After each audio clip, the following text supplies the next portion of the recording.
Today we're making the best French silk pie. It is light as air and it is decadent without being too rich because we use unsweetened chocolate, like an epic amount. The eggs are cooked, so it is not only safe to eat for everyone, but it is also makes it extra light and extra fluffy. It really makes that chocolate texture just like a chocolate cloud.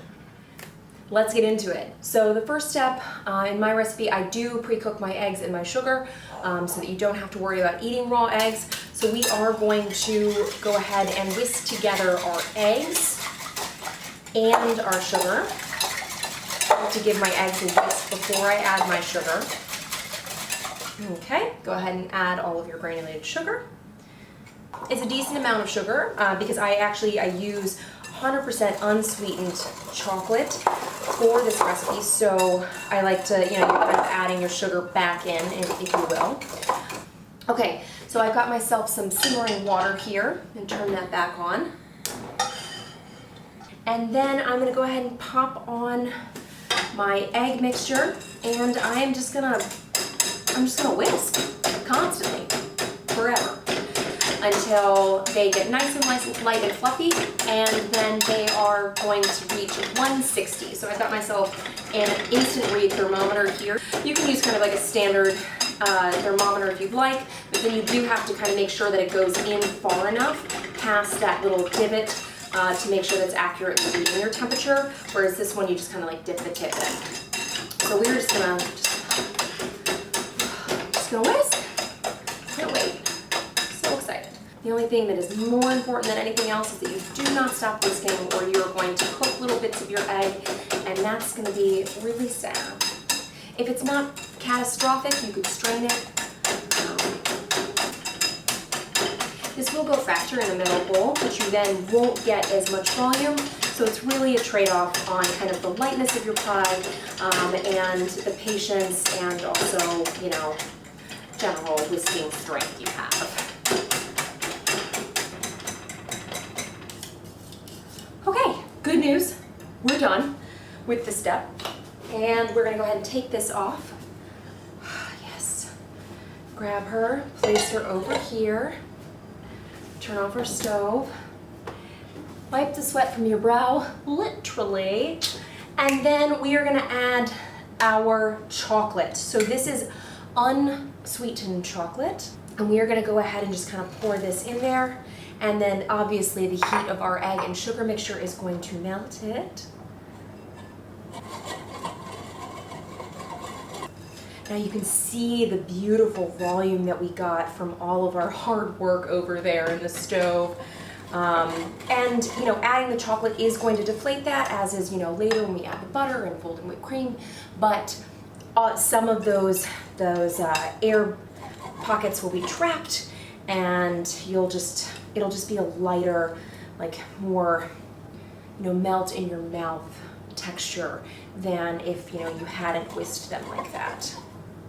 Okay, so we've got ourselves a beautiful chocolate egg situation. I'm gonna go ahead and add my salt to this, as well as my vanilla extract. Okay. Now, sadly, our exercise in patience is not yet over. I will tell you this pie is worth it. I will not tell you it is easy, but we now have to wait for this chocolate mixture to cool to 90 degrees. I know. That's like, it feels like forever, but I promise it's gonna be fine. So I'm gonna go ahead and find a cooler spot, which is not right here, to place this in. And we're gonna let this cool to about 90 degrees, which if you don't have a thermometer, that's okay. You can just stick your finger in there and it should feel cooler than body temperature. So it shouldn't feel cold or anything like that, because that's gonna make the following steps very difficult. So we are going to, without further ado, take this. I will stir it every now and again just to make sure she's doing good stuff. Cover it with plastic wrap and then let her cool. So meanwhile, we are going to whip our whipped cream and just get all of the other ingredients ready to prepare the rest of the filling. So this is just the whipped cream that is going to go into the chocolate mixture and not the one that's going to go on top. You could, of course, whip them separately, but then you're going to have to weigh out the amount that goes on top and the amount that goes inside. So we are just going to take our whipped cream that is going to go inside, and we're going to pop this in the bowl of the stand mixer. You can, of course, do this by hand, and we're going to go to kind of like medium stiff peaks. So not like on the verge of being over whipped, but definitely farther than soft peaks. So I'm just going to go ahead and get this going.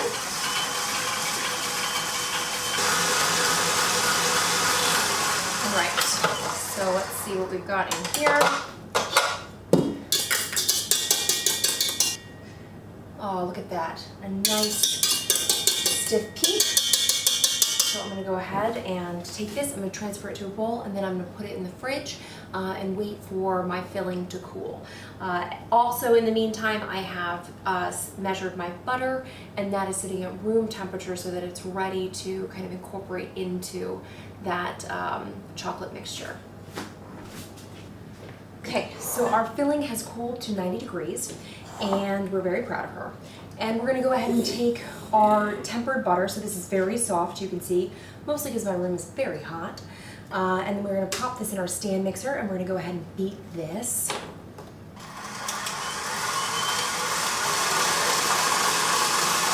Go ahead and beat it. You want it to be like a little lighter. I mean, it's not going to do anything crazy because it's just butter in there. But you want it to be nice and smooth and silky. Go ahead and get your plastic wrap off. Try to get all of that chocolate that is on it off and back into the bowl.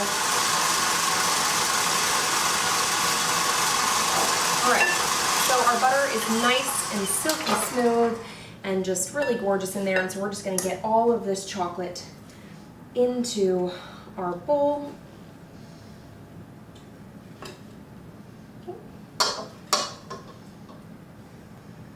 Okay, great. Go ahead and beat that in. Meanwhile, I'm going to grab my, I'm going to go ahead and grab my whipped cream that we already did.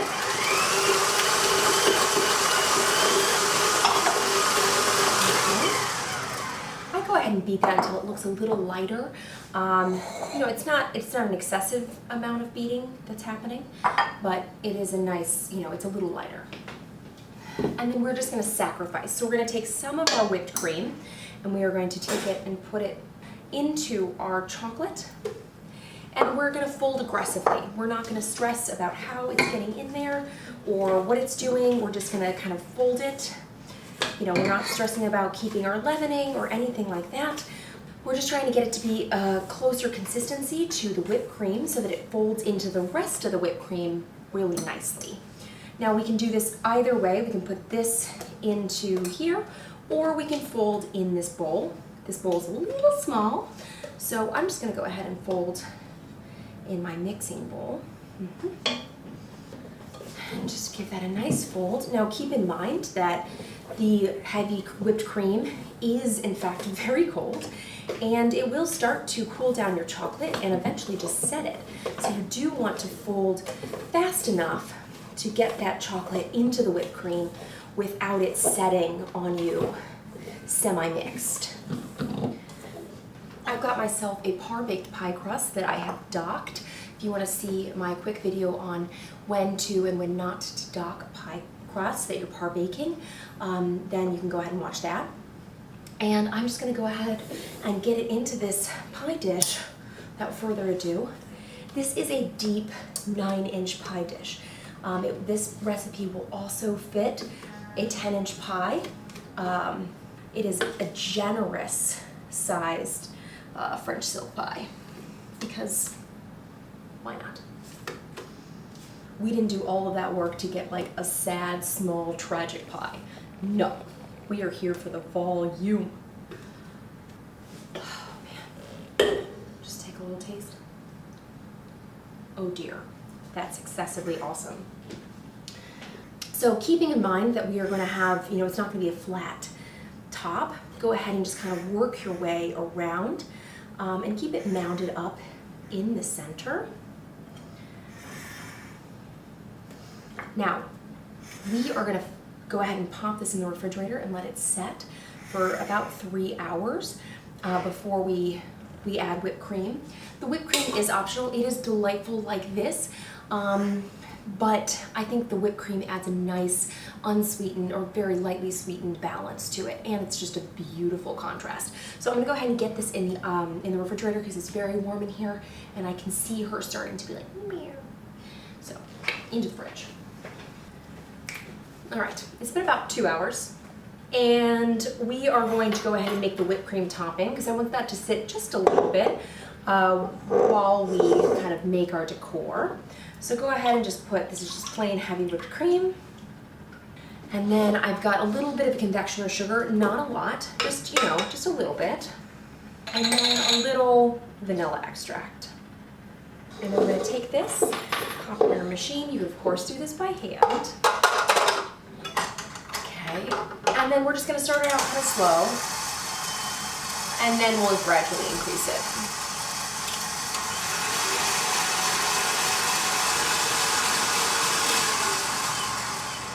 Right, there she is. Isn't she pretty?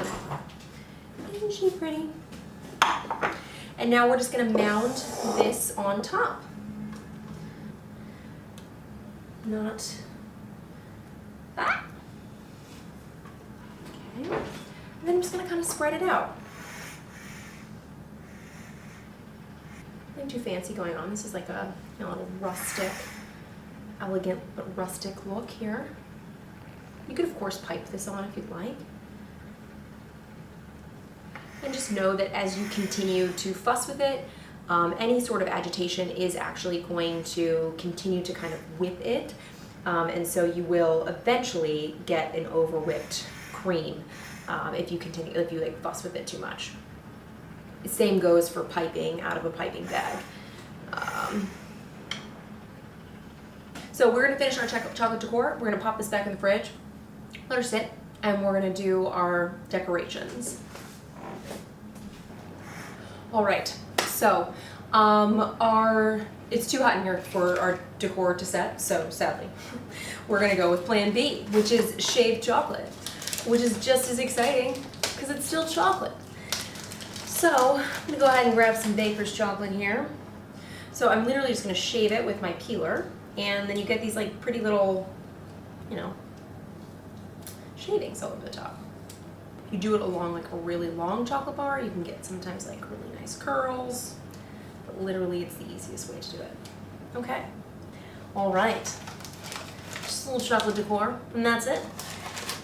And now, I mean, we already let her chill.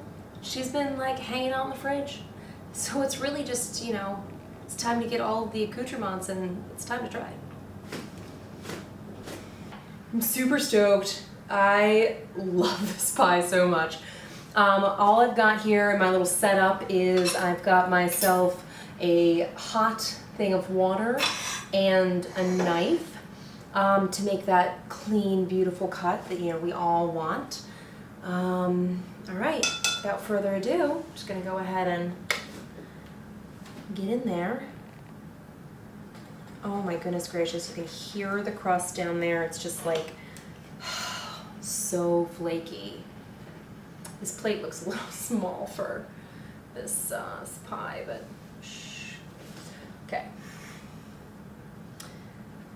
Get an appropriate size piece.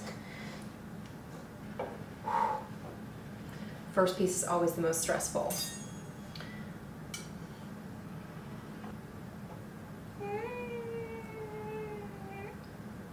Oh, I think we had a sitch. I don't think I really, hold up. Nobody move, nobody breathe. We lost the tip, and then we took the side piece of, oh my gosh, this is just, what a nightmare in here. Oh my goodness, it's not that bad. As I said, the first piece is the hardest, so it's like, that's yours. And the bigger it is, the easier it is to cut, so fun fact. Just giving you the tools you need. You can see the flaky crust on the bottom. It's thin and buttery. My goodness, we've got ourselves quite the bite here. Wow. It's silky and smooth and light. And you'd think it would be heavy and super rich, but it's not because of that beautifully light and whipped cream on the top and that light fluffy filling that we have. And it's just light as air. It's phenomenal. One more. I've been waiting all day for this pie. Like a cloud. A chocolate cloud. Which is possibly the best kind of cloud, I would say.